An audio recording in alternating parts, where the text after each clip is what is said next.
Muy buenos días, amados hermanos. Les saludamos una vez más en el amor del Señor. Y un domingo más en el que estamos nosotros aquí haciendo esta transmisión para ustedes, porque gracias a la situación en la que estamos viviendo no nos podemos reunir, hermanos. Pero sabemos que en nuestro corazón está siempre en estar congregados juntos, estar en la iglesia y escuchar la palabra del Señor juntos, así como debe ser, hermanos. Y es por eso que nosotros también estamos muy gozosos de hacer esta clase de transmisiones para que ustedes puedan verlas. Y en esta mañana yo quiero dirigirme a ti, hermano, que estás ahí, tal vez sentado en tu sillón o tal vez mirando esta transmisión de tu celular. Yo no sé, hermano, pero ahí estás tú. Y de alguna manera hasta siento que puedo verlos ahí, hermanos, en nuestra congregación, sentados en sus sillas. Y juntos vamos a adorar al Señor. Sin embargo, en esta mañana también quiero dirigirme a todos aquellos que han estado siguiéndonos en este tiempo. Muchos, y de hecho en algunos países también, ya están regresando a sus congregaciones y damos muchas gracias al Señor por esto, porque después de esta pandemia, después de este encierro que hemos vivido, muchos por fin podemos encontrarnos en las congregaciones, en las iglesias y alabar juntos al Señor, pero otros aún no podemos. Pero ánimo, hermanos, porque a pesar de todo esto, el Señor está usando aún estos tiempos para enseñarnos, para moldearnos. Al principio de todo este problema, de toda esta cuarentena, yo leía un tuit de un pastor muy amado, decía: si bien nosotros esperamos salir de esto para volver a la normalidad, es que realmente no estamos aprovechando lo que el Señor nos quiere enseñar.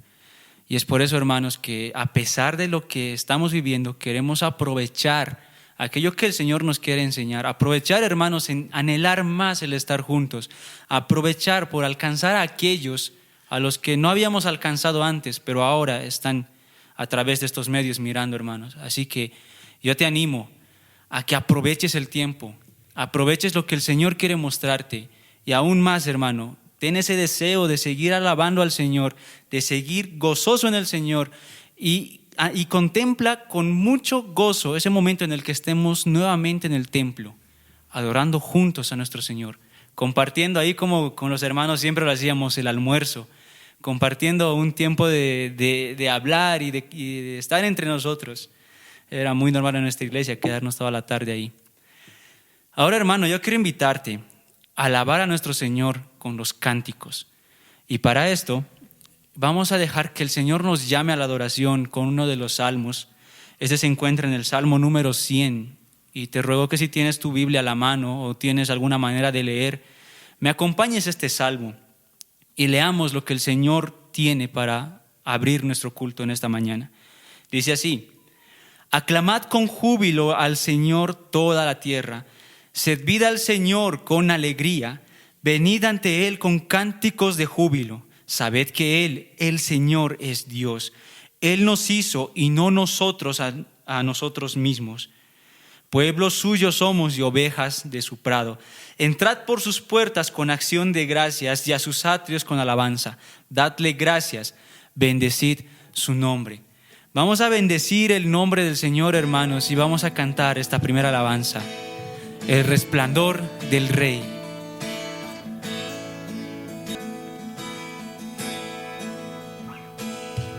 El esplendor del Rey, vestido en majestad, la tierra alegre está, la tierra alegre está.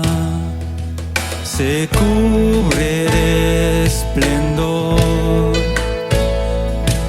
la oscuridad se va y tiembla ante su voz, y tiembla ante su voz. Cuán grande es Dios, cántale, cuán grande es Dios, y todos lo verán. Cuán grande es Dios. De siglo en siglo Él está, el tiempo su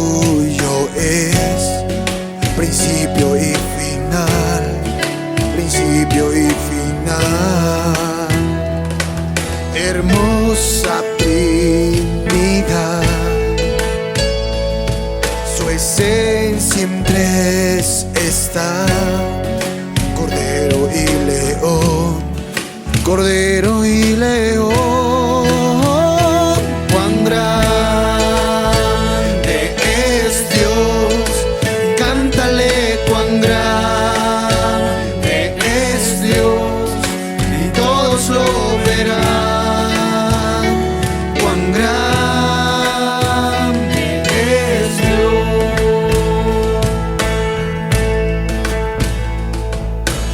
Nombre altísimo, eres digno del honor.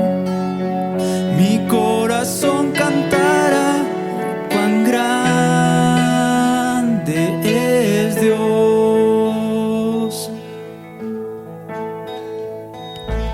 Nombre sin igual, eres digno de adorar.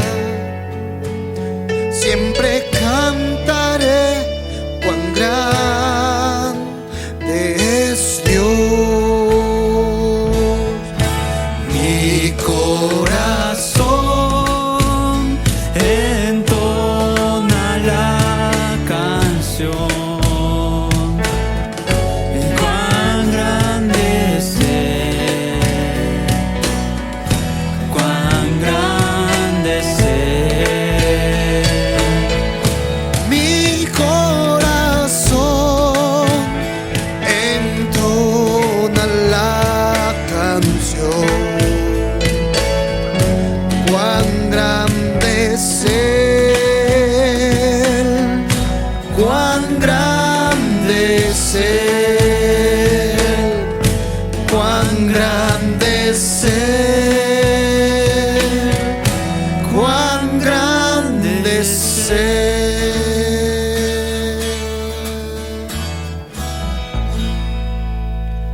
Amén, amén. Tú eres grande, Señor. Tú eres grande. Tú eres nuestro Dios, eres nuestro Rey. Eres aquel Señor que hizo los cielos y la tierra. Eres aquel Dios, Señor, que nos mantiene aún en esta tierra. A pesar de las dificultades, a pesar de los problemas, a pesar de cada cosa que podamos ver nosotros como grandes en nuestras vidas, tú, Señor, eres aún más grande y estás en control. El único Dios sin enemigos, el único Dios que pudo triunfar aún sobre el pecado y sobre la muerte, y nos llevó a nosotros hacia ti, hacia ese Dios. Y Señor, permítenos entrar ahora delante de ti, ante tu trono, para derramar nuestra alabanza allí.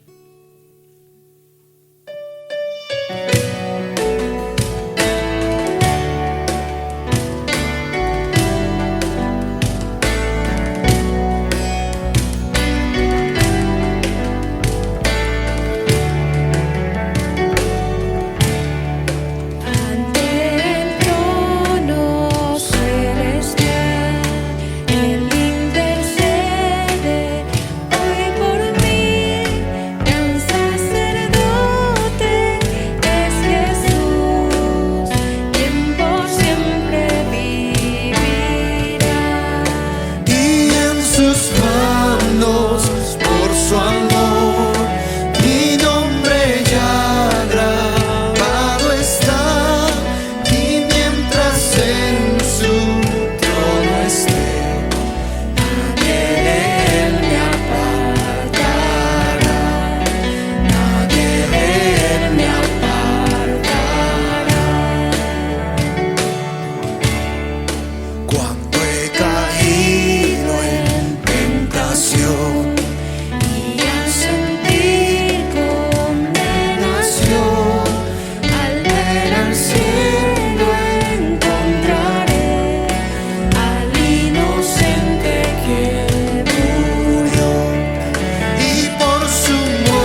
celestial, Él intercede hoy por mí.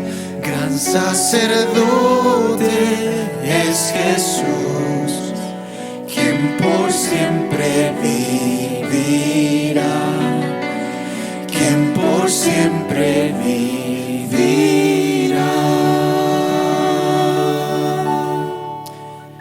Gracias, Señor.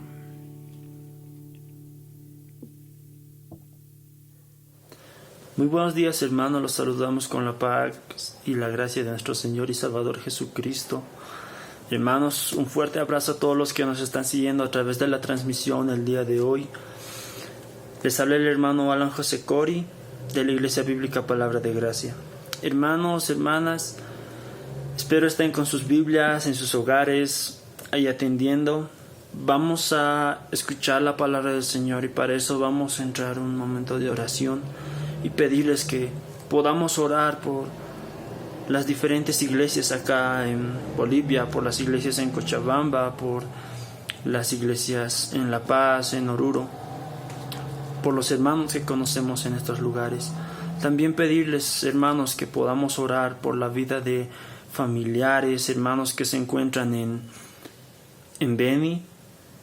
La situación que estamos pasando es muy complicada, es difícil, pero confiamos en el Señor, en que Él tiene bajo control a esta pandemia. Hermanos, rogarles también que podamos orar por la vida de nuestros pastores, la vida de nuestro pastor Daniel, su familia, la vida de nuestro pastor Jeremías y la vida de nuestro pastor Alfredo. Que el Señor pueda colocar en ellos conocimiento, sabiduría y nos pueda ayudar a entender su santa palabra tal y como es. Hermanos, rogarles que podamos orar también por nuestro gobierno, para que el Señor coloque sabiduría en nuestras autoridades. También rogarles que podamos orar por la vida de los jóvenes que se encuentran allá en Colombia. La situación para ellos es muy complicada, ya que están estudiando allá solos, pero sabemos que están bien y confiamos en que Dios los está guardando. Vamos a orar, pero antes quisiera pedirles que podamos abrir nuestras Biblias. Vamos a leer la palabra del Señor.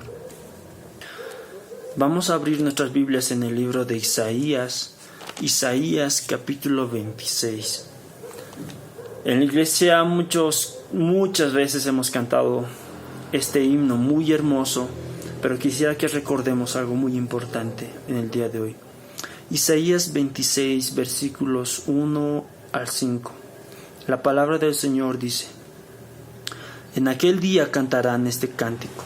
En tierra de Judá, fuerte ciudad tenemos, salvación puso Dios por muros y ante muros. Abrid las puertas y entrará la gente justa, guardadora de verdades. Tú guardarás en completa paz a aquel cuyo pensamiento en ti persevera, porque en ti ha confiado. Confiad en Jehová perpetuamente, porque en Jehová el Señor está la fortaleza de los siglos.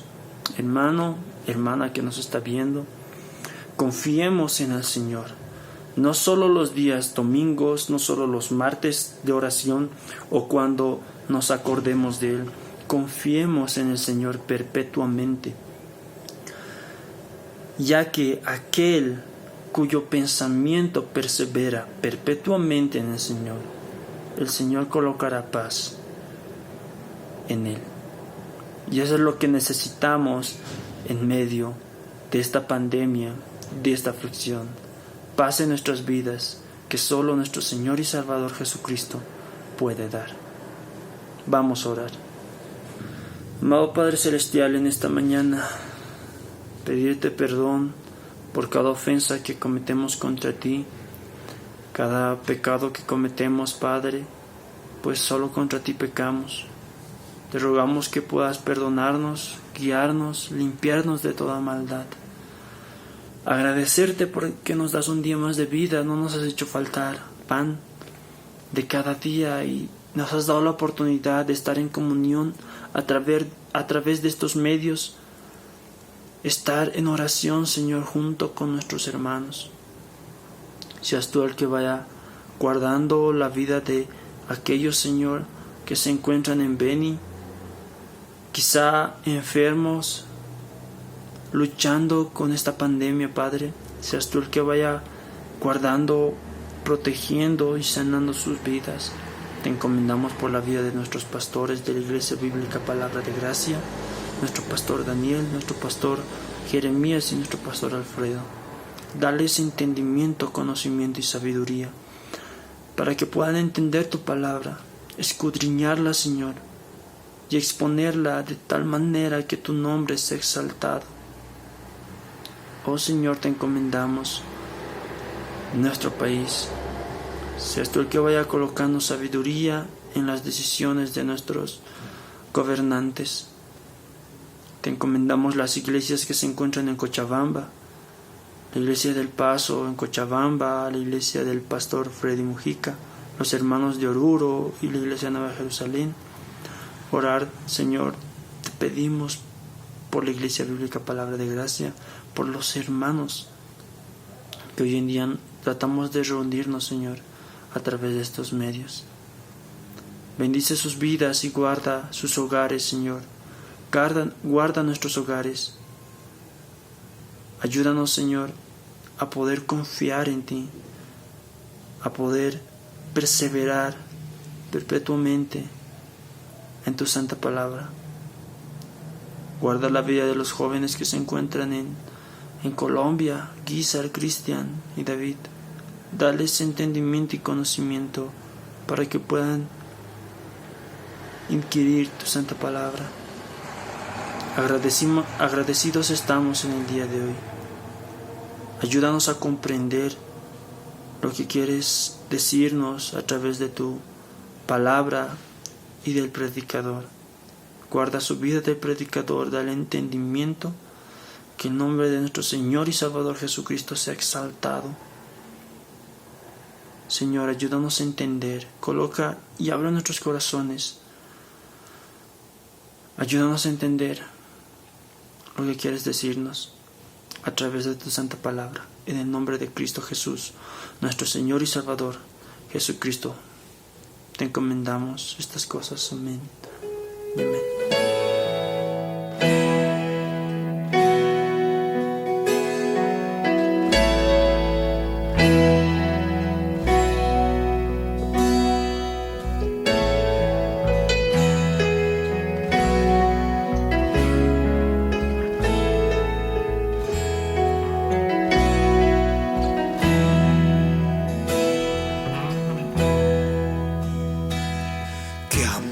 Mis pecados decide olvidar, lanzados al mar no los quiere contar. Él siendo omnisciente olvida mi error. Mis faltas son muchas, su gracia es mayor. Gloria a Dios, es mayor, sus misericordias hoy nuevas son, mis faltas son muchas, su gracia es mayor. Paciente me aguarda en mi desviar, un Padre que tierno me llama al hogar, recibe al débil y vil pecador. Mis faltas son muchas, su gracia es mayor. Gloria a Dios, su gracia es mayor.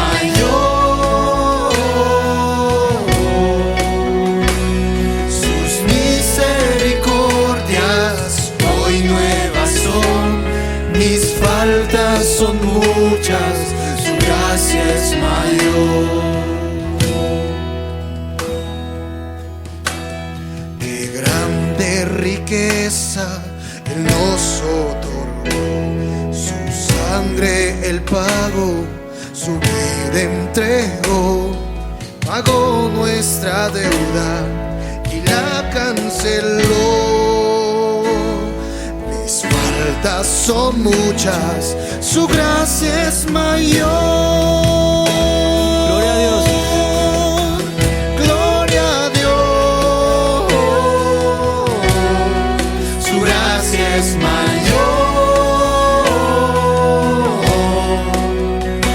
Sus misericordias hoy nuevas son. Mis faltas son muchas, su gracia es mayor. Gloria a Dios.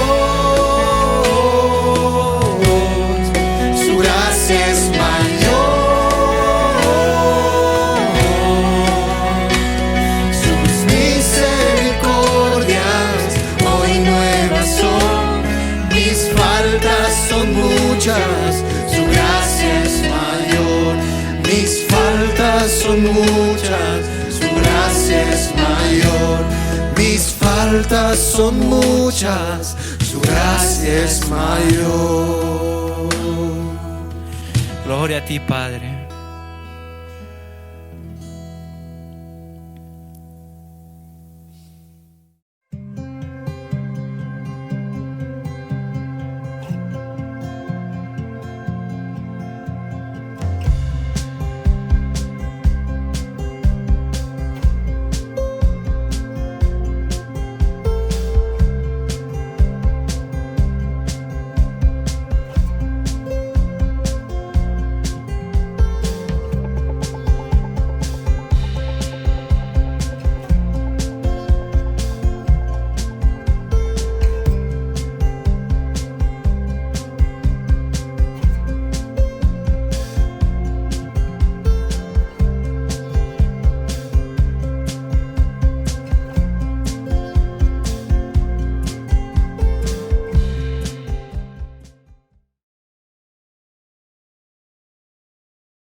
Bendiciones, mis hermanos, a cada uno de ustedes. Es un privilegio poder otra vez estar en este lugar para exponer la palabra del Señor. Sabemos que no es lo mismo, pero por la gracia de Dios Él nos permite abrir su palabra. Dar un saludo especial a todos aquellos hermanos de otras comunidades y amigos que nos ven.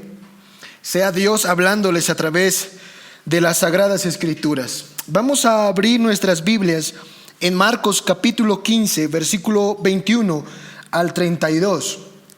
Hemos estado llevando una serie de enseñanzas en este evangelio y nos encontramos en la parte final. Vamos a dar lectura a la palabra del Señor. Marcos capítulo 15, verso 21 al 32. Dice la palabra del Señor: y obligaron a uno que pasaba, Simón de Cirene, padre de Alejandro y de Rufo, que venía del campo, a que le llevase la cruz. Y le llevaron a un lugar llamado Gólgota, que traducido es lugar de la calavera. Y le dieron a beber vino mezclado con mirra, mas él no lo tomó.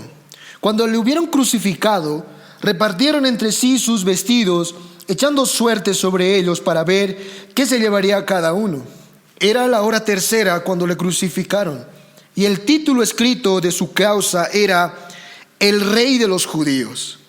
Crucificaron también con él a 2 ladrones, uno a su derecha y el otro a su izquierda. Y se cumplió la escritura que dice: y fue contado con los inicuos.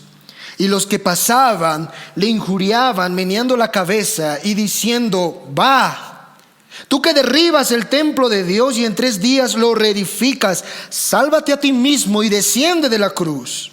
De esta manera también los principales sacerdotes, escarneciéndose, decían unos a otros con los escribas: a otros salvó, Asimismo no se puede salvar.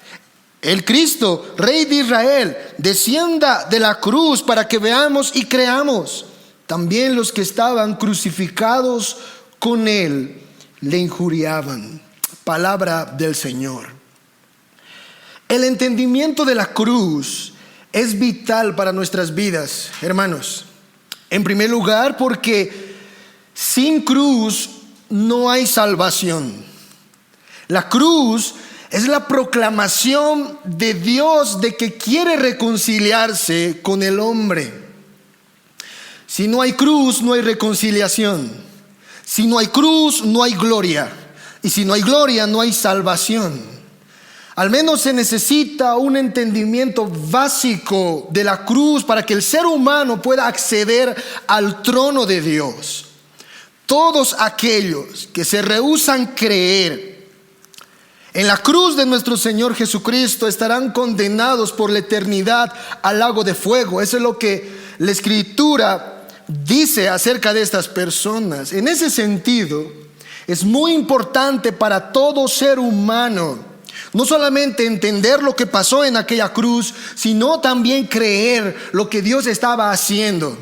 No solamente era un hombre que había sido golpeado, azotado, torturado, un judío normal, sino que vamos a ver el día de hoy que habían aspectos importantes que estaba pasando en ese acontecimiento de la cruz que tenía que ver con todos nosotros. Por otro lado, hermanos, la cruz de Cristo no solo es importante para nuestra salvación, sino también para el crecimiento de nuestras almas. En la cruz nosotros podemos entender más a plenitud muchos de los atributos de Dios. Entre ellos, los que más se levanta es el atributo de la justicia y el amor de Dios. Es como si Dios gritara por medio de la cruz de nuestro Señor Jesucristo: yo soy un Dios justo y yo también los he amado con un amor infinito. La cruz trajo fortaleza a muchos cristianos del primer siglo en situaciones muy difíciles de sus vidas. Los mártires de la fe miraban la cruz cuando eran entregados en ese coliseo romano para ser devorados por los leones. Un historiador dice que muchos de ellos, antes de entrar al coliseo, decían estas palabras: por la cruz, por la patria y su gloria, denodados al campo marcharemos. Si nos niegue el laurel la victoria, del martirio la palma alcanzaremos. De esa manera ellos recobraban fuerzas y fortaleza para ir a este lugar difícil, y por años y siglos la cruz de Cristo ha servido para consolar, fortalecer y ayudarnos a crecer en nuestra vida espiritual. De ahí, hermanos, el título de este sermón: crucificaron al Rey. El Rey fue crucificado. Nosotros adoramos a un Señor que pasó por la senda dolorosa, por la crucifixión. Y eso es lo que Marcos nos va a enseñar en estos versículos que hemos dado lectura.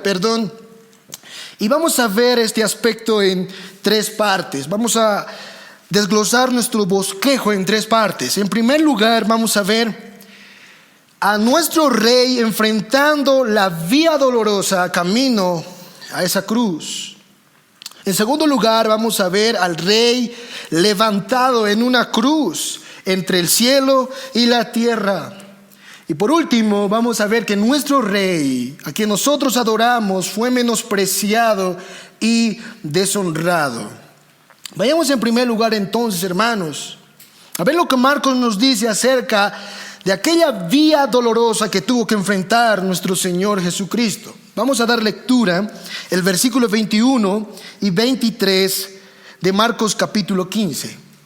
Dice así la palabra del Señor: y obligaron a uno que pasaba, Simón de Cirene, padre de Alejandro y de Rufo, que venía del campo, a que llevase la cruz.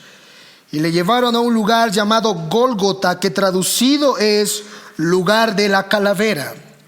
Y le dieron a beber vino mezclado con mirra. mas él no lo tomó. Si vemos el contexto de Marcos, vamos a ver que a nuestro Señor lo llevaron ante el pretorio de Pilato. Después de pasar por este pretorio, inmediatamente los soldados romanos, por orden de Pilato, sacaron a Jesús para crucificarle.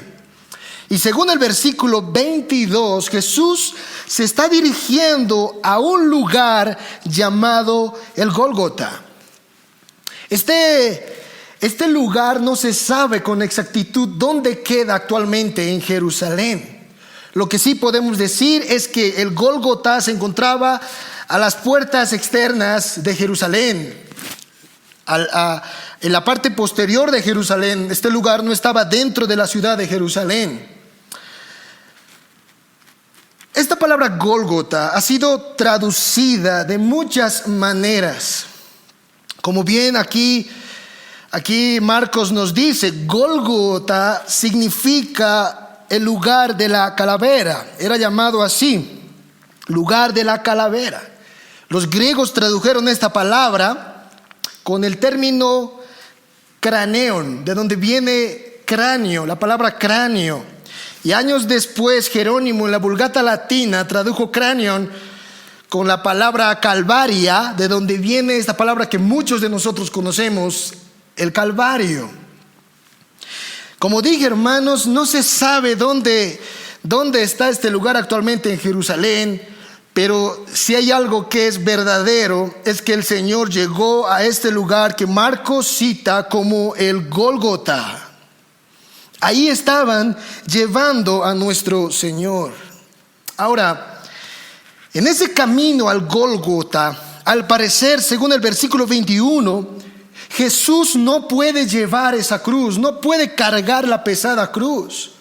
Al parecer, sus pies están debilitados, su cuerpo está debilitado, y así que tienen que hacer uso de otra persona para que ayuden. De ahí el versículo 21 que nos dice que había un hombre que pasaba por ahí, y a este hombre le obligaron a que lleve la cruz de Cristo. Ahora, ¿por qué el Señor no podía llevar esa pesada cruz? Si nosotros recordamos lo que había pasado el jueves, esa noche del jueves y la madrugada del viernes, vamos a ver que pasó un montón de acontecimientos en la vida de nuestro Señor. Él el jueves en la noche estuvo en el aposento alto celebrando la Pascua, y ahí tuvo que hablar con sus discípulos y decirles que había ahí adentro uno que lo habría de traicionar. Fueron momentos difíciles para el Señor. Inmediatamente después de la cena de la Pascua, Jesús se dirigió al Getsemaní, y por Lucas sabemos que allí estuvo orando y derramando grandes gotas de sangre en agonía, en angustia, nuestro Señor. Sus discípulos estaban cansados. Ustedes recuerdan, hermanos, lo que predicamos domingos pasados. Ellos no podían aguantar orar juntamente con el Señor, y muchas veces Jesús los hacía levantar. Inmediatamente después de la oración del Getsemaní, habían llegado los soldados romanos, los alguaciles, juntamente con el Sanedrín, y habían llevado al Señor ante Caifás para que declare. La palabra del Señor nos dice en el capítulo 14, versículo 65, que en ese concilio, cuando Jesús entra ante Caifás, empiezan a golpearle, empiezan a puñetearle, a bofetearle. El Señor es torturado en ese lugar. Por el relato de Marcos sabemos que el Señor sale de este lugar y va rumbo ante Pilato. Esa misma madrugada del viernes llega ante Pilato, y Pilato injustamente manda a azotar al Señor, y los soldados lo azotan. Grandes trozos de carne estaban sacando de su espalda. ¿En qué momento nuestro Señor se alimentó? ¿En qué momento Él descansó? Tuvo por lo menos un reposo, un descanso, hermanos. Nuestro Señor no pudo dormir, ni mucho menos comer toda esa noche y esa madrugada. Y obviamente su cuerpo estaba debilitado. Él estaba agotado. Y es por eso que Marcos cita que los soldados, viendo esta actitud del Señor en su debilidad, le piden a un hombre a que le ayude a llevar esa cruz. Ese hombre se llamaba Simón de Cirene, así es como Marcos nos da la referencia. Era de Cirene, una ciudad que se encontraba al norte de África. Probablemente este hombre estaba pasando en ese momento, cuando el Señor lo estaban crucificando, estaba pasando por ahí. Eso es lo que dice el versículo 21, y le obligaron. No era algo que él quería hacer. Los soldados romanos acostumbraban a mandar a cualquier judío a que hiciera cualquier labor. Para un judío, esto, hermanos, era humillante, era obedecer al imperio. Así es como ellos lo veían y no les gustaba. Probablemente a Simón tampoco le ha agradado que le obliguen a cargar una cruz. Pero ahí estaba Simón. Ahora también se nos dice que este hombre llamado Simón en el versículo 21 tenía 2 hijos. Uno de ellos era Alejandro y el otro era Rufo. Y yo quiero que ustedes retengan esa información ahí, porque más adelante es importante que podamos entender por qué Marcos cita a estas 2 personas, hijos de Simón. Pero lo cierto, hermanos, de este pasaje es que Marcos ilustra en una forma aplicativa para cada uno de nosotros lo que significa negarse a uno mismo y tomar la cruz de Cristo. Hay una aplicación tremenda aquí de esta doctrina. Ustedes recuerdan que Jesús había enseñado que cualquiera que quiera seguirle tiene que negarse a sí mismo y tomar su cruz cada día. Y es justamente lo que está ocurriendo en la escena. Simón no quería, este no era su plan, ese no era su objetivo. Ese día, dice el texto que estaba viniendo del campo.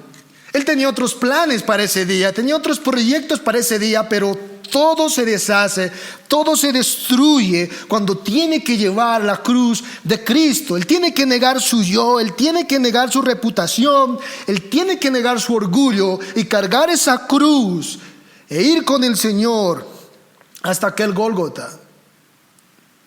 Hermanos, eso es negarse a uno mismo. Negarse a uno mismo es negar a mis derechos, es negar a mi yo, es negar a mis planes y alinearlos con la voluntad de Dios. ¿Cuán importante es eso para nuestras vidas?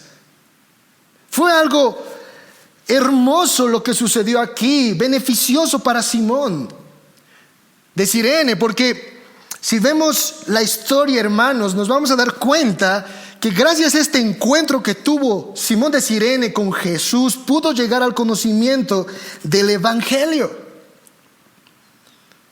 Años más tarde, el apóstol Pablo, en la carta a los Romanos, capítulo 16, versículo 13, saludaría a uno de los hijos de Simón de Cirene, llamado Rufo, este Rufo que aparece aquí, y a su madre, la esposa de Simón de Cirene. Los saludaría porque fueron ellos parte de los primeros cristianos que iniciaron la obra en Roma. Qué grandioso, hermanos. Podemos nosotros atestiguar en ese sentido de que Simón de Cirene llegó a ser cristiano y su familia fue bendecida por el Señor, pero eso fue fruto de que él se negó a sí mismo y tomó la cruz. Nosotros podemos ser bendecidos de esa manera.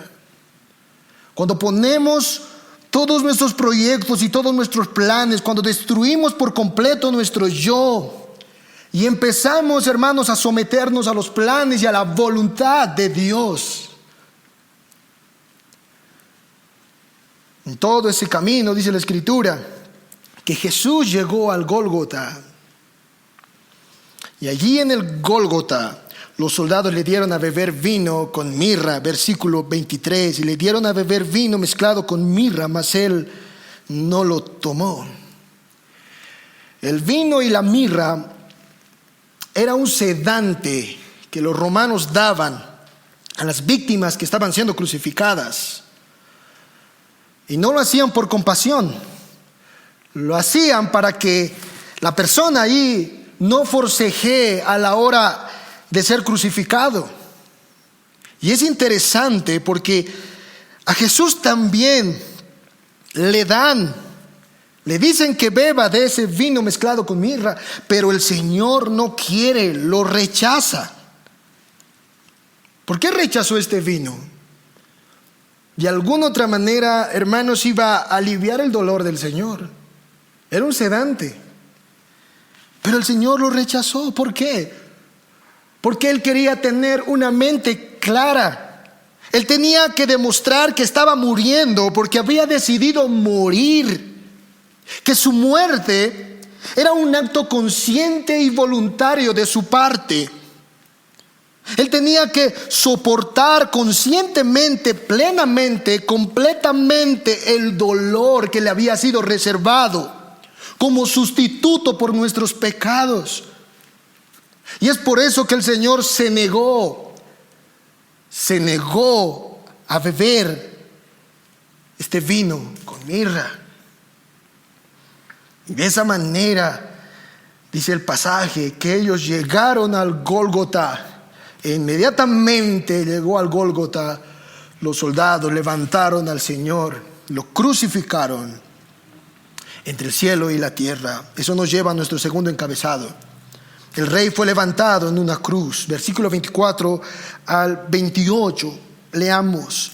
Cuando le hubieron crucificado, repartieron entre sí sus vestidos, echando suerte sobre ellos para ver qué se llevaría cada uno. Era la hora tercera cuando le crucificaron, y el título escrito de su causa era el Rey de los Judíos. Crucificaron también con él a 2 ladrones, uno a su derecha y el otro a su izquierda. Mis hermanos, la muerte por crucifixión es el método más horrible, más barbárico, más inhumano, más cruel de ejecución que alguna vez haya existido sobre la faz de esta tierra. Se ha dicho con propiedad que las personas que morían por medio de crucifixión morían las 1000 muertes. En otras palabras, era doloroso, era difícil, era una muerte sangrienta. Muchas víctimas eran colgadas en esa cruz y dejadas días allí, hasta que ellos lentamente morían en agonía. La muerte de cruz, hermanos, era 1000 veces peor que morir en la horca o la muerte por guillotina. Ustedes conocen muchas de esas muertes. La muerte por guillotina es una muerte rápida. A la persona se le cortaba la cabeza y eso es rápido, pero la muerte de cruz era más cruel, era más sangrienta. Se dice que los persas inventaron este método y años después los romanos lo perfeccionaron. Ellos utilizaban este método para ejecutar a esclavos o a cualquier extranjero que iba contra César, contra el imperio romano, era un rebelde. Ellos utilizaban este método, este sistema de ejecución. El gran orador Cicerón, este filósofo también, condenó la muerte de cruz como un castigo sumamente cruel. Él dijo en una ocasión: no hay palabra adecuada para describir una acción tan horrible. La sola palabra cruz no debería figurar en el léxico de un ciudadano romano. Más aún debería ser desterrada de sus pensamientos, de sus ojos y aún de sus oídos. Esto es indigno. Era horrible, hermanos, ser ejecutado por medio de este sistema. La muerte era horrible. Y Jesús tuvo que pasar por esta muerte de cruz. Y es interesante que Marcos no se detiene a especificarnos todo lo que había acontecido, lo que pasaba con aquella persona que era crucificada. Marcos simplemente dice que él fue crucificado y ya. Miren el versículo 24, dice: cuando le hubieron crucificado, repartieron entre sí sus vestidos. En otras palabras, Marcos no se detiene específicamente a decir cómo le crucificaban o cómo era aquel que era crucificado. Tal vez la razón por la que Marcos no especifica, no detalla esto, sea porque la audiencia a la que él escribía eran romanos. Y los romanos sabían muy bien cómo era la muerte de cruz. Pero creo yo, hermanos, que hoy en día el significado histórico y aún teológico de la cruz ha sido tan descuidado por la iglesia y por el mundo. Muchas personas utilizan la cruz como un símbolo meramente, un símbolo que se colocan en el pecho. Incluso iglesias que colocan la cruz ahí en sus paredes como un mero símbolo. Esto no era así para la época de Cristo, hermanos. No era así para los primeros cristianos. No era un mero símbolo. La cruz era un instrumento de tortura. Hay tantas descripciones de lo que pasaba a una persona allí en la cruz. Alguien dijo que la cruz era todo lo que significara agonía, sufrimiento y dolor.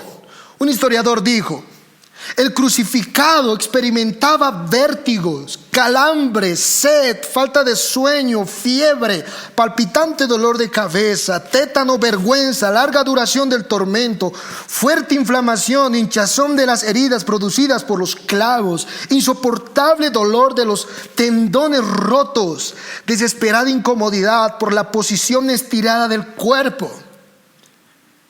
Mis hermanos, no había una posición tranquila donde el crucificado se sintiera bien. Ustedes recordarán que al Señor le clavaron sus 2 manos y sus pies. Sus rodillas estaban ligeramente dobladas. Y se decía que cuando los crucificados estaban en esa posición y deseaban respirar, ellos se estiraban y colocaban todo su peso sobre los clavos que atravesaban sus pies, lo que producía una agonía de dolor ardiente al desgarrar los huesos metatarsianos. Era una muerte cruel. Pero también, si el crucificado se cansaba de esa postura y dejaba caer todo su cuerpo hacia abajo, entonces los clavos de las muñecas presionaban los nervios medios de las manos, produciendo un dolor igualmente agonizante. Así sufrió nuestro bendito Señor, el Salvador de nuestras almas, nuestro Rey. Y es sorprendente que mientras Jesús estaba pasando por todos estos sufrimientos, esta agonía, Marcos nos dice que los soldados empezaron a repartir sus vestidos, a echar suerte. Versículo 24: cuando lo hubieran crucificado, repartieron entre sí sus vestidos, echando suerte sobre ellos para ver qué se llevaría cada uno. Esto estaba escrito en Salmo 22, 18. Repartieron entre sí mis vestidos y sobre mi ropa echaron suertes. 700 años antes de que incluso se creara la cruz, Dios ya había revelado lo que iba a acontecer con su Hijo, y era exactamente lo que estaba aconteciendo en ese momento. Se cumplió la palabra del Señor, se cumplirá.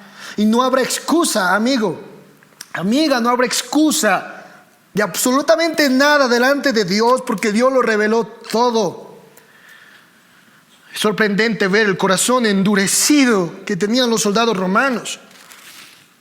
Era en ese momento cuando ellos tenían que estar contemplando la cruz de Cristo, pero ellos actuaron de una forma indiferente ante Él. Había indiferencia, y en vez de enfocarse en Cristo, en su cruz, sus ojos simplemente estaban mirando las cosas materiales, la ropa. ¿cuántos tienen ese mismo corazón? Ahí está Jesús y ahí está su obra preciosa, pero ellos rehúsan creer, rehúsan estar a los pies de Cristo.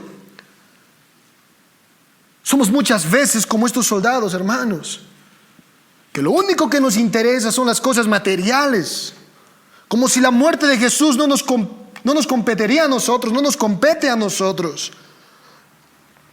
Eso no es verdad.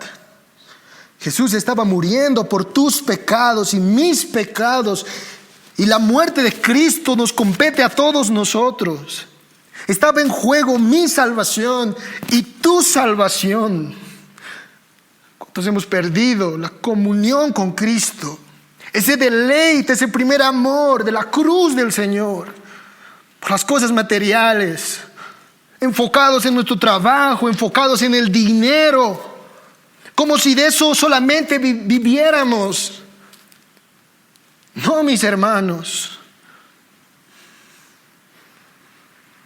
Algunos tienen el síndrome de Marta, afanados y turbados por las cosas materiales. Nuestro Rey vale mucho más que todo lo que tenemos. Marcos también nos dice que era la hora tercera en el versículo 25 cuando esto ocurrió. Esto significa las 9 de la mañana. Y en ese preciso momento clavaron un anuncio en la cruz del Señor. Este anuncio decía: el Rey de los judíos. ¿Por qué hizo esto Pilato? Pilato ordenó que se clavara este anuncio.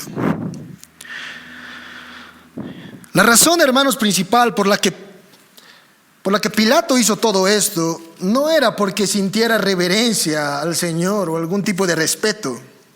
No, si nosotros vamos a Juan capítulo 19, nos vamos a dar cuenta que lo que Pilato quería era burlarse de los principales sacerdotes, de los mismos judíos. Y obviamente logró su cometido. Ellos se molestaron, los principales sacerdotes se enojaron y fueron ante Pilato y le dijeron que quitara ese anuncio y que colocara que Jesús había dicho que era rey de los judíos, que él había dicho eso.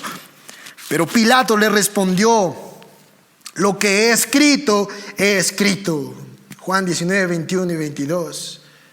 Y Dios, en su gracia, en su soberanía, decidió que el testimonio de Jesús se quedara con estas palabras: el Rey de los judíos. Y este anuncio, Pilato, por la soberanía de Dios, lo colocó en griego, en hebreo y en latín, para que todos sepan cuál era el testimonio verdadero del Señor Jesucristo, cuál era la causa, la razón por la que Él había sido crucificado. Recuerden que le habían acusado de blasfemia, le habían acusado de ser un sedicioso, pero nada de eso era verdad. Los judíos habían crucificado a su rey, a su Mesías. Y así se quedó, con ese testimonio quedó esa cruz. Por otro lado, Dios quería mostrar que su Hijo había asumido voluntariamente la vida de un siervo para dar su vida en rescate por muchos, muriendo la muerte de un criminal. Y por esa razón el Señor Jesucristo fue crucificado en medio de malhechores. De ahí, hermanos, el versículo 27 y 28 dice la Biblia que crucificaron con él a dos ladrones, uno a su derecha y el otro a su izquierda, y se cumplió la escritura que dice: y fue contado con los inicuos. No se dice mucho de estos hombres que habían sido crucificados con Jesús. Algunos lo llaman malhechores, aquí Marcos lo llama ladrones, pero eran hombres criminales que habían hecho que habían practicado la maldad toda su vida.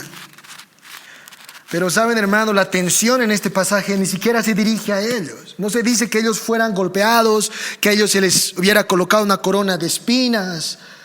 La atención estaba dirigida al Señor, a Él lo habían golpeado. Y si nosotros estuviésemos en ese momento allí, miráramos a estos tres personajes, muchos de nosotros diríamos que el peor malhechor ahí es Jesucristo, porque lo habían torturado demasiado. Pero hermanos, esto era necesario. Y todo esto estaba orquestado en la soberanía de Dios. De ahí que Marcos dice que esto estaba escrito. Isaías 53:12 dice: por tanto yo le daré parte con los grandes, y con los fuertes repartirá despojos, por cuanto derramó su vida hasta la muerte y fue contado con los pecadores, habiendo llevado el pecado de muchos y orado por los transgresores.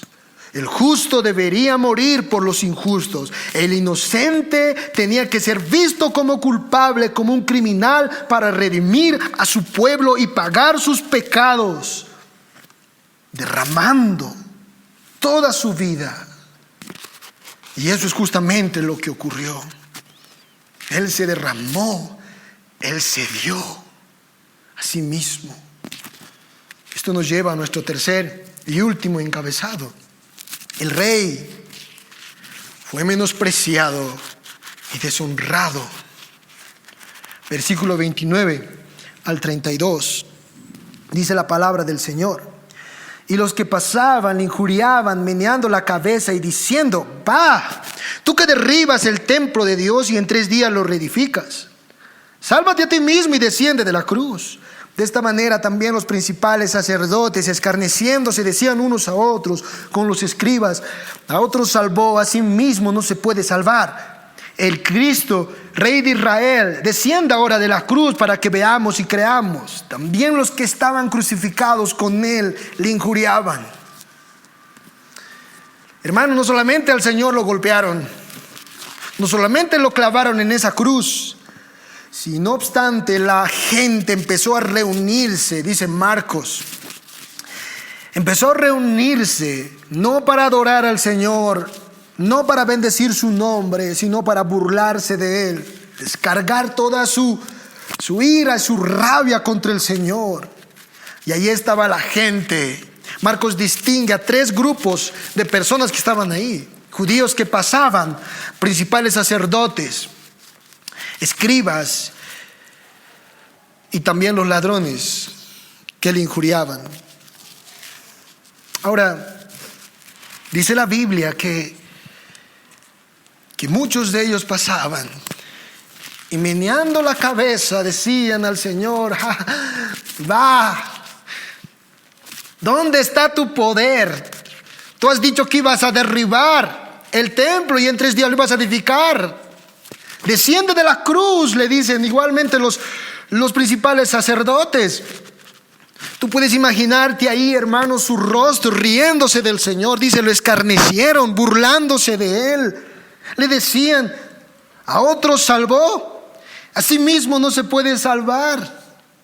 Ahí está el Rey de Israel, ahí está el Cristo, el que se decía ahora que descienda de la cruz. A ver, para que veamos y creamos: desciende de la cruz, bájate de esa cruz, a ver si tienes poder. Y todos le decían lo mismo, aún los ladrones que estaban juntamente con Él.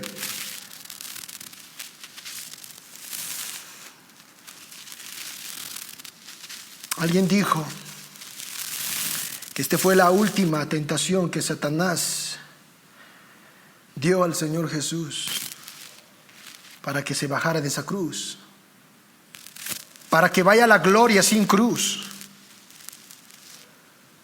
Ustedes recuerdan que Satanás, hermanos, desde el principio de su ministerio, por ningún motivo quería que Jesús vaya a la cruz. De hecho, le ofreció todos los reinos de la tierra en esa tentación de Mateo. Pero Jesús nunca quiso eso. Y aquí le están diciendo las personas: bájate de esa cruz si tienes poder. Él tenía poder. Él podía bajarse de esa cruz. Ustedes recuerdan que Él calmó la tempestad. Él podía hacerlo, pero no quiso. No quiso. ¿Por qué no quiso? No lo iba a hacer Porque si Él se bajaba de esa cruz, no podía lograr nuestra salvación, hermanos. De su muerte dependía nuestra paz con Dios. Si Él se hubiera bajado, aún seguiríamos en deuda con Dios. Pero Él no lo hizo. No lo hizo porque al final de todo Él nos amó. Él te ama, me ama, nos amó. Y su amor por nosotros le impidió bajarse de esa cruz en ese momento y soportar el dolor. Dice la palabra del Señor, por el gozo puesto delante de Él, sufrió la cruz. ¿Sabes cuál era ese gozo que el Señor sentía, vivía, veía en ese tiempo? Era vernos hoy aquí, a ti y a mí, disfrutando de esa salvación. El gozo puesto de nuestra salvación, el bendito Rey fue crucificado para lograr una salvación tan grande, porque nos amó, porque nos amó. Quiero concluir aplicando 3 cosas acerca de este pasaje que hemos estudiado, hermanos. Lo primero que vemos en todo este relato de los sufrimientos y la agonía del Señor es la grandeza de su amor. Cuán grande es el amor de Dios. Si nosotros queremos entender el significado de lo que es el amor, tenemos que ir a la cruz. Dice Pablo en Romanos 5:28, mas Dios muestra su amor para con nosotros, en que siendo aún pecadores, en que siendo aún indignos, inmerecedores de perdón, Cristo murió por nosotros. Y murió porque te amó, murió porque me amó. Es la muestra de amor más grande que ha habido en esta humanidad, en esta tierra. Ese amor con el que Cristo nos amó es un amor eterno, es un amor inconmensurable e invencible. Nada ni nadie nos puede arrebatar de ese amor glorioso que Cristo tuvo por su pueblo. Cuánto te ama el Señor. Pero también podemos ver en este pasaje, hermanos, la forma de pensar de Dios con cada uno de nuestros pecados. Para Dios nuestros pecados son cosa seria, y la cruz representa esto. Él no ve los pecados ligeramente. Los pecados son graves para Él, son cosa horrenda, así como pasó en aquella cruz. ¿Cómo podemos nosotros, hermanos, seguir practicando, seguir atesorando esos pecados favoritos, cuando hemos visto, hemos entendido la gloria de la cruz? No, nosotros tenemos que decir como el apóstol Pablo decía: ya no vivo yo, mas vive Cristo en mí. Ya no vivo yo, yo he sido muerto juntamente con Cristo en aquella cruz. Mis pecados han sido clavados allí. Ya no vivo yo, Cristo vive en mí. El pecado ha sido vencido por Cristo. Y nosotros hemos sido clavados juntamente con Él allá, hermanos. Para que ya no amemos el pecado, no seamos dominados por el pecado. Por eso debemos aborrecer nuestros pecados, debemos odiar las maldades que hay en nuestro corazón, luchar con ellos, batallar.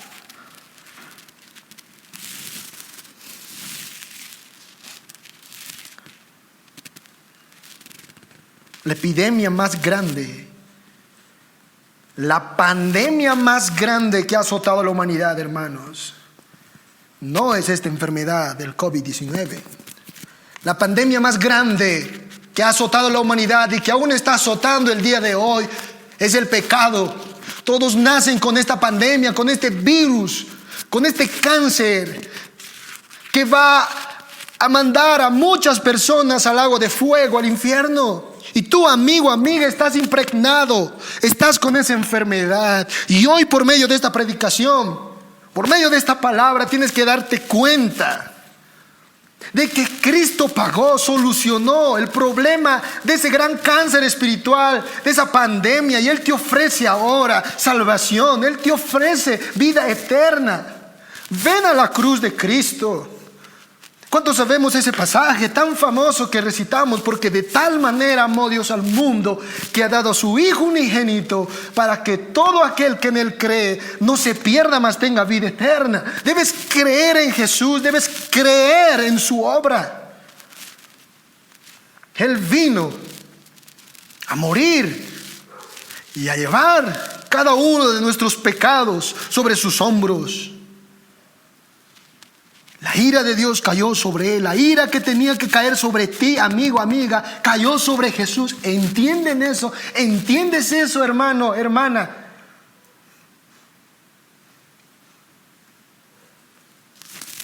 Gloria sea a Dios por su obra. Por último, la cruz de Cristo, su agonía, su sufrimiento, su dolor, nos da consuelo en momentos difíciles. La cruz nos dice que nuestro Señor entiende nuestros dolores, nuestros sufrimientos. Hermano, Él entiende la situación en la que estás pasando. Mi hermana, Él entiende tu enfermedad. Él entiende tu preocupación. Él entiende lo que está pasando en tu vida, tu angustia. Quiero recitarte este poema que habla acerca de esta gran verdad. Dice el poema: si nunca te hemos buscado, te buscamos ahora. Tus ojos arden en la oscuridad y son nuestras únicas estrellas. Necesitamos la visión de marcas de espinas en tu frente. Te necesitamos a ti, oh Jesús, de las cicatrices. Los cielos nos asustan, están demasiado calmos. En todo el universo no tenemos lugar. Nuestras heridas nos duelen. ¿Dónde está el bálsamo, Señor Jesús? Por tus cicatrices conocemos tu gracia. Si te acercas cuando las puertas están cerradas, solo muéstranos esas manos, ese lado de ti mismo. Sabemos hoy lo que son las heridas. No temas, muéstranos tus cicatrices. Conocemos la contraseña. Los otros dioses eran fuertes, pero tú fuiste débil. Ellos cabalgaban, pero tú tropezabas hacia tu trono. Pero a nuestras heridas, solo la herida de Dios pueden hablarles. Pero a nuestras heridas, solo la herida de Dios pueden hablarles. Y ningún Dios tiene heridas, sino solo tú, oh Cristo. Cristo te entiende. No sé, hermano, no puedo explicar el amor de Cristo. No entiendo yo mismo cuánto Él nos amó. Pero lo que sí sé es que nuestro Señor nos entiende cuando sufrimos. Qué horrible es cuando nadie puede entendernos.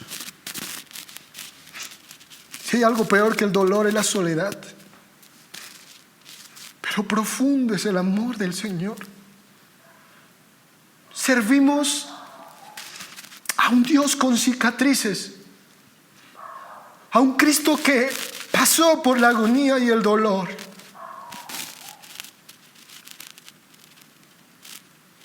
No se trata de simplemente decir todo va bien.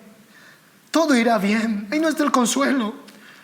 Mis hermanos, no está el consuelo en pare de sufrir, no está el consuelo ahí. El consuelo está en que el Señor entiende mi enfermedad, Él entiende mi dolor. Porque solo Él es el único Dios que tuvo cicatrices. Y Él me dice que estoy bajo sus alas, bajo su abrigo. Y aunque sufra, y aunque me duela en el corazón, seguiré adelante. Porque también mi Señor pasó por esa vía dolorosa. La cruz es amor, la cruz es consuelo. Ven a la cruz, hermano. ¿Cuánto tiempo has estado alejado de la cruz? ¿Cuánto tiempo has estado ausente de la cruz? Hoy es tiempo. En este momento es tiempo de que dobles tus rodillas y le ruegues al Señor, le pidas al Señor que perdone tus pecados, que perdone tu indiferencia. Y en este momento tan difícil que estamos pasando como país, su cruz te consuele, su cruz te llene. Es la oración, hermanos, que el Señor hizo en Juan 17. Amigo, amiga, ven a Cristo, ven a Cristo. No puedes resistirte a su cruz. Ven a Él, disfruta de su salvación como nosotros lo estamos disfrutando. Que Él sea tu consuelo, que Él sea tu guía, tu sostén. Vamos a orar, oremos. Gracias, oh Señor, por tu cruz. Gracias, Padre, porque has mandado a tu único Hijo para morir por nuestros pecados, para limpiarnos de toda maldad. ¿Cuántas veces hemos actuado como esos soldados romanos? De oídas te habíamos oído, pero ahora nuestros ojos te ven. Y te damos gracias por esa cruz que para nosotros representa el perdón de nuestros pecados, la entrada, acceso al trono de tu gracia. Oh, bendito seas, Padre. Gracias porque nos consuelas con tu cruz. Gracias por ser como eres, un Dios justo, pero a la misma vez un Dios de amor. Perdónanos, ayúdanos, te lo pedimos en Cristo Jesús. Amén. Amén.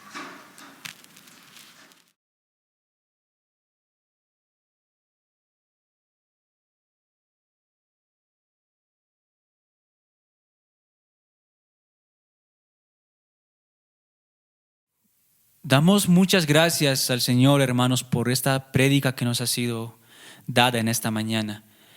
Y la verdad es que esa pregunta está en nosotros, que ¿cómo es posible que un Dios, Jesucristo, estando a la diestra del Padre en toda la gloria, descienda a esta tierra, hacerse hombre, humillado, cumpliendo la ley así como nosotros, siendo perfecto y sin merecerlo, siendo castigado en la cruz por el mismo Dios? Es algo que no cabe en nuestra mente, no cabe en nuestro entendimiento. ¿Cómo es que un Dios perfecto muere por hombres imperfectos? Y es por eso que en esta mañana vamos a cantar este hermoso cántico, reaccionando a la predicación que acabamos de escuchar. Un Dios con un gran y profundo amor.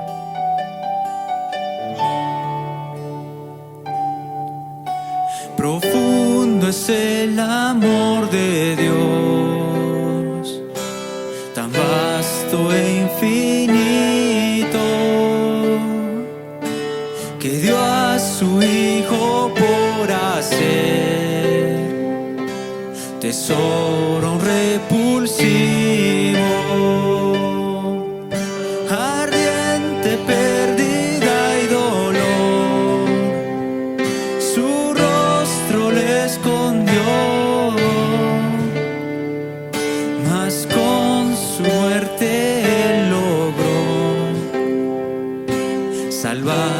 tus escogidos.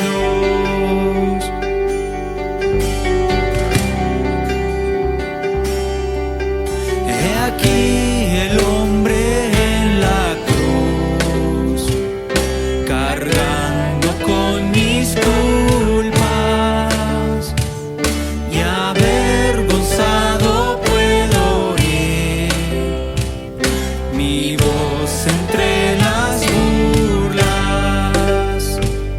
Mi culpa él retuvo allí, completando su obra.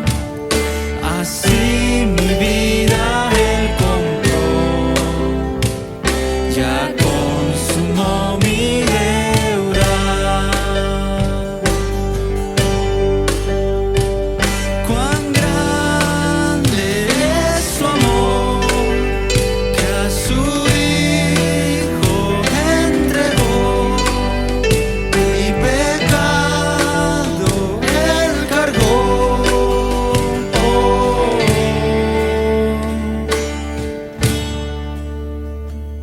De nada yo me jactaré, ni poder ni sabiduría.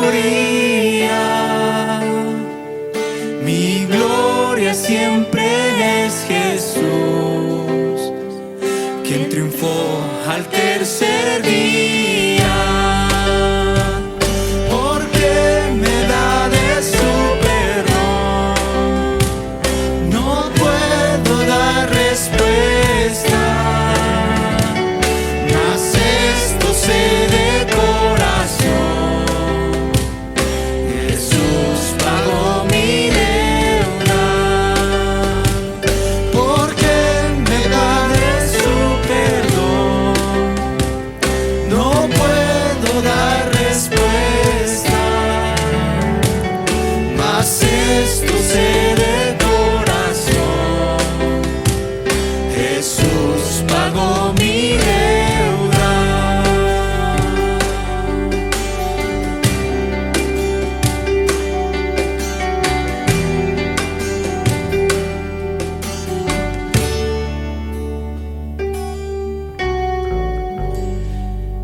Gracias, Padre. Gracias por pagar por nosotros, Señor.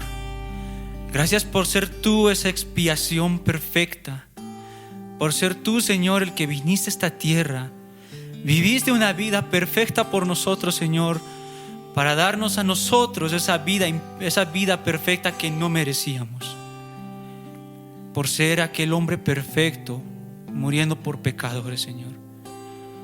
Te rogamos que nos ayudes a entender ese tu gran amor.